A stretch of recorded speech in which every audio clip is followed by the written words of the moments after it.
It is time for Advice of Council with Julian Council from On Panthers. And Panthers fans, I will warn you, we're going to talk about some painful stuff here, aren't we, Julian? How deep a hole is this team in now with its quarterback situation, not just this year and this week, but going forward? And how, if they can they dig out of it? I know I'm going to be out of the camera shot, but like a hole this big. It's a massive crater the Carolina Panthers have put themselves in at the quarterback position, not just this year, but next year. We can do the hindsight 2020 thing all you want. Like, think about it. Cam Newton, had they just brought him back last year in 2020, they would have only owed him $19 million. And then in the 2021 offseason that we just had in the spring, there would have been no money at the position. They would have been free to go out and get whoever they wanted. They could have gotten a rookie quarterback. There would have been no decision on having to trade a quarterback like they had to do when it came to Teddy Bridgewater after they signed him to a 3-year, $63 million contract. Ended up only keeping him for one season and paying him $31 million to go be the Denver Broncos quarterback this year, where he's now 5-4.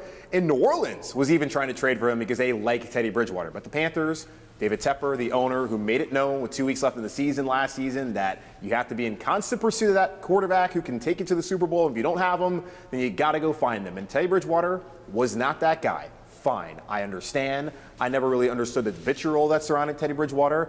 I always felt that he was a solid quarterback when, now here's a caveat, when you have a good team around him, when you have a defense like he had in New Orleans and offensive talent like Michael Thomas, when you also have a defense and good offensive talent like he had back in 2015 when he won a division with the Minnesota Vikings. Last year, this defense was not very good until about the last couple weeks of the season. Offensively, they put up good numbers with 4 guys. You remember, Curtis Samuel, Mike Davis, Robbie Anderson, who used to be pretty good, and DJ Moore all went for over 1,000 yards from scrimmage. But it was the quarterback's fault. I understand it. Last year, the 0 for 8 and game tying or game winning drives, that didn't work out. But apparently it was all on Bridgewater. It wasn't on Joe Brady, whose offense has been abysmal this year. Wasn't on the offensive line that, again, is not good. It wasn't on anybody else except for Teddy Bridgewater. So they scapegoated him. David Tepper said, go get me a new quarterback. Try to get Matt Stafford, who's had a fantastic year. Didn't get him. He'd rather go to a winning organization with the LA Rams who are in constant pursuit of that championship, so I don't blame him for wanting to do that. They also tried to get Deshaun Watson.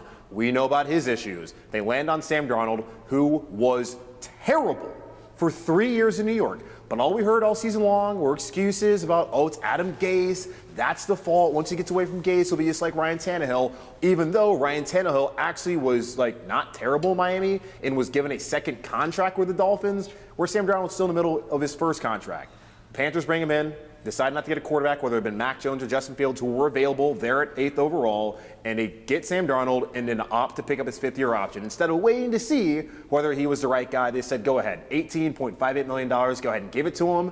And next year, they're stuck with it, whether they have him on the roster or not. It's a sunk cost. It's a terrible decision. And for all I know, they have paid Sam Darnold's retirement fund, because after next season, there's really little reason for Sam Darnold to be the quarterback for anyone in the NFL, whether it's a starter or a backup. That's how bad he's been 3 years in New York and through 9 weeks here in Carolina. It's just a terrible decision the organization made. And quite honestly, I don't know how you can have any faith in either Matt Rule or even Scott Fitterer, who's made a lot of good decisions in their ability to evaluate the quarterback position after what we've seen with getting rid of Cam Newton, bringing in Teddy Bridgewater, and then the worst mistake of all, bringing in Sam Darnold, and then giving him $18.8 million next season? Come on. So yeah, it's a massive hole that they put themselves in at quarterback for this year and going into the offseason as they have to go find a new one. And who will that be? I don't know. Can't expect them to be any good based off what we've seen the last 2 seasons. All right, Julian, wide receiver Robbie Anderson again seen voicing his frustrations on the sideline, and this time, make no mistake about who it was directed at. It was at quarterback Sam Darnold. Can you blame Robbie for being frustrated, and would you like to see him keep that kind of emotion in-house?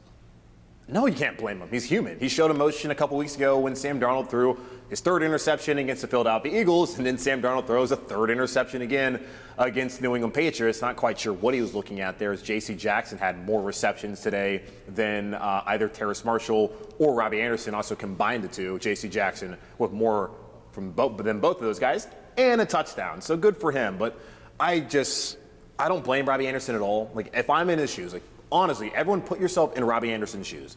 Last season, Your first year at the Panthers, you lead the team in receptions, over 90 receptions, you have 1,000 yards receiving, you have a career year. Then they hand you a new contract, an extension, you feel good about yourself. But the quarterback you used to have in New York, where you had a good connection, but it's not to say it's the greatest connection in the world. He comes in here and he's had the issues that he's had so far, where he's keying in only on McCaffrey when he's available. He's only keying in on DJ Moore, and you're asked to run different route concepts. You're not having the same role, and then you're going out there and watching Sam Darnold put you in a situation last week in Atlanta where you get clocked over the middle, another hospital ball. We saw one of those again today with DJ Moore, and he continues to throw interceptions. Yeah, I would be upset too. I have no problem with him showing emotion. I would rather that than the constant, it's not lies, but the constant protection of not wanting to say the wrong thing about the quarterback, who clearly is the issue. The offensive line's bad again. But Bridgewater made it through last season. Cam Newton, for 9 years, had to go through all these terrible offensive lines. But we never heard all the excuses about when he played poor being on the offensive line. But all we hear is excuse after excuse after excuse when it comes to Sam Darnold. So I have no problem with Robbie Anderson showing emotion. And quite frankly, if anyone else wants to say, hey, tighten up to Sam Darnold, that would be welcome. Because quite honestly, he needs to tighten up. What else is there to be said about him? He's not playing good football. He's the main reason why they're 4-5 and why they lose week in and week out over the last 6 weeks of the season. So Anderson's sideline emotion, Hassan Reddick frustrated with the media about being asked about the offense. Please don't ask me about the offense anymore. Do you see this team starting to fracture right now?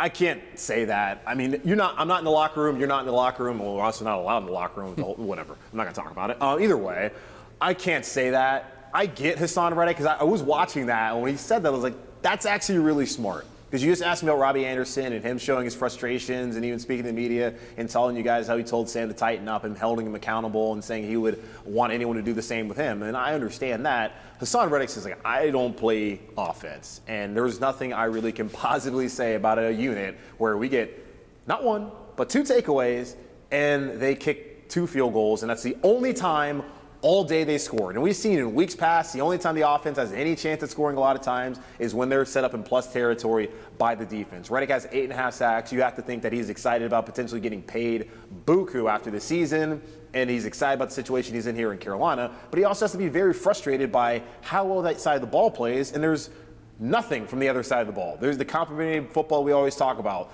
That never happens, it seems like, in Carolina, at least the last 6 weeks that where we watch, at least outside of last week with the Falcons game.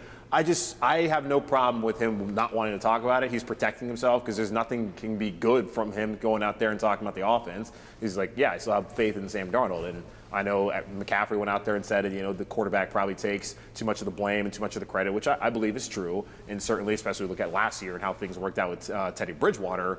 But still, there really isn't a lot of positive things to be said about Sam Darnold at this point in time. I do appreciate that Sam Darnold said it to the media earlier today that I don't watch the opinion shows and I don't get on social media, which is good.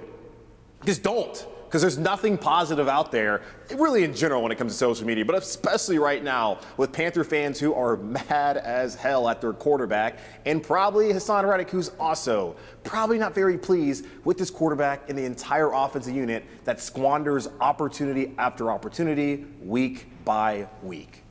Julian Council, no tightening up needed from you, sir. As usual, we'll talk to you next week after the Arizona game. Oh, can't wait.